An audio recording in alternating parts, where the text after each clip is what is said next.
Hello everyone, welcome back to another tutorial. Today we are going to look on input function and while loops.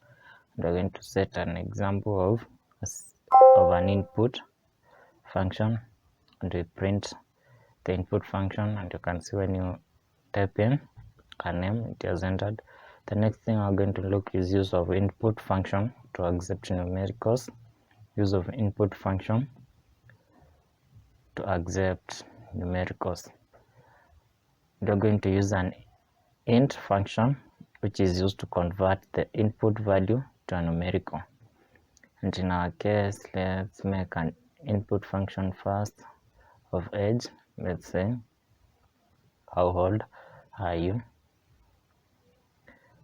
We are going to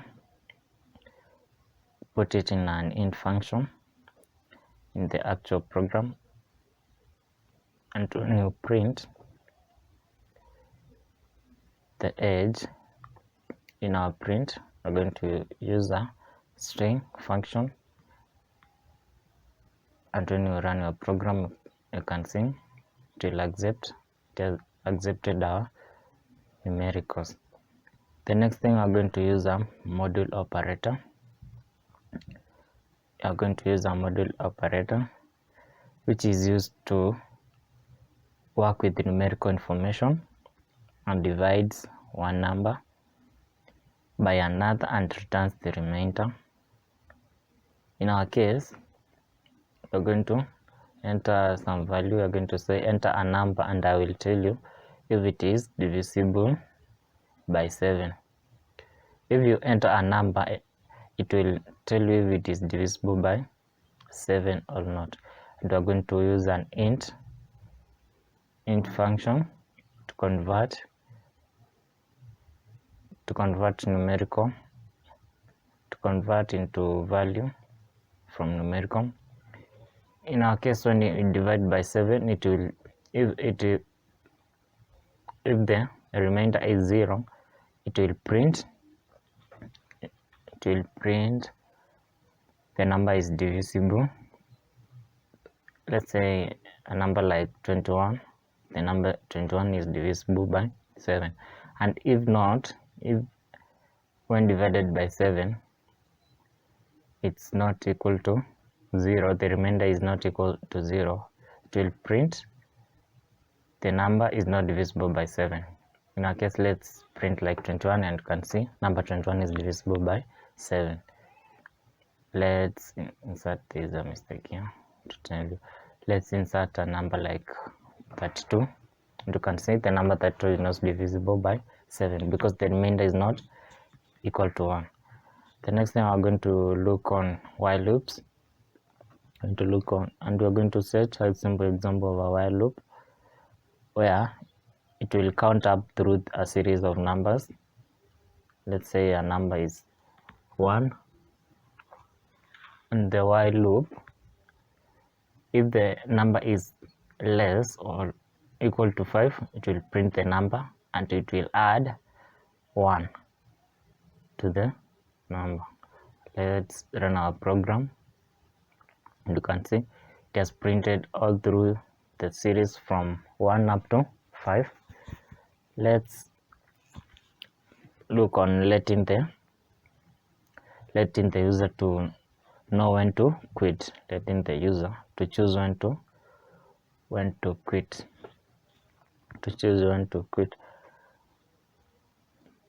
and this program is used, it will run as long as the user has not intended to quit the value. Let's write a prompt. We are going to add some information on our prompt. Let's say like enter quit to end the program, enter quit to end the program. We're going to use a while loop.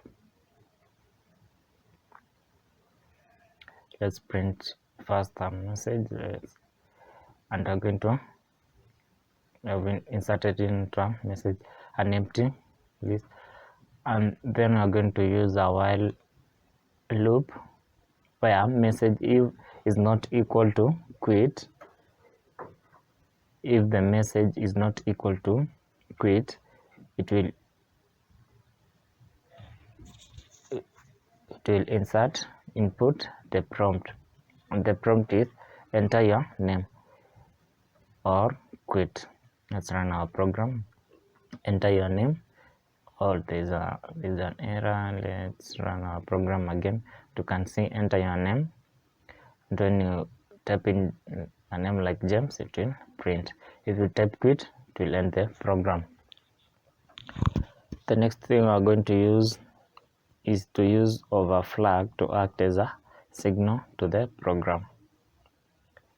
We are going to use a flag to act as a signal in our program, and our flag is active is equal to true.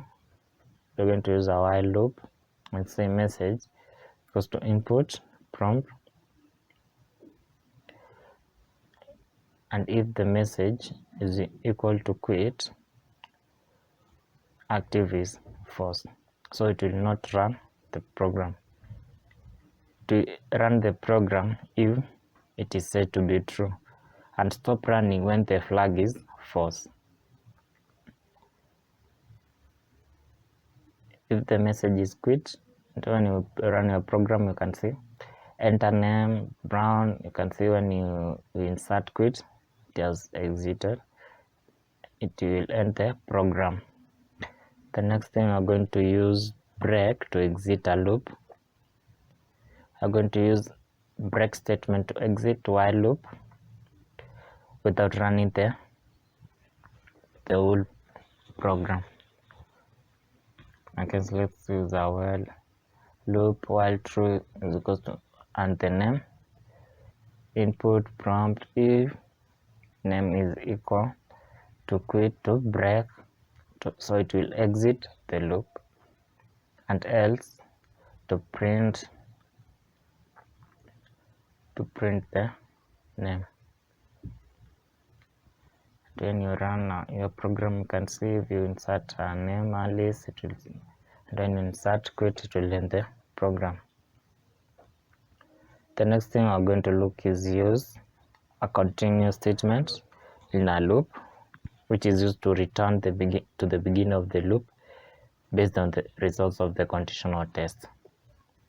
In our case, let's say a number 0 while number is if number is less than 10, while the number is less than 10, the number will add it by 1.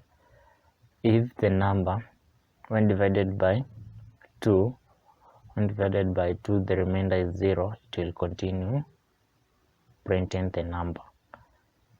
And you can see if the number is divisible by 2, it will add 1 and print the number. The last thing we're going to look on is filling a dictionary with input function. We're going to fill a dictionary with an input function. Filling up a dictionary with input function. Let's make a dictionary like the response, which is empty. We're going to use a while loop, while true, name equals to input, enter your name. Let's say enter your name, and the response, it will be input which sport,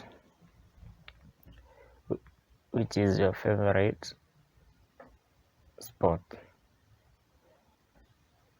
and responses name, I'm going to use brackets, name is equals to response, so it will store response in a dictionary, and it will repeat. Let's use a repeat and insert some input function, enter quit, to end the program. Enter quit, and then we're going to use an if statement. We're going to say if repeat is equal to quit, to just break.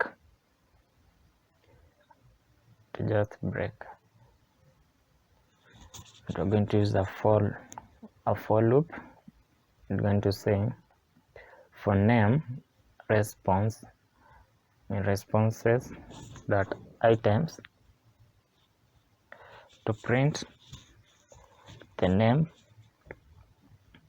and say favorite sport is, then we add our response.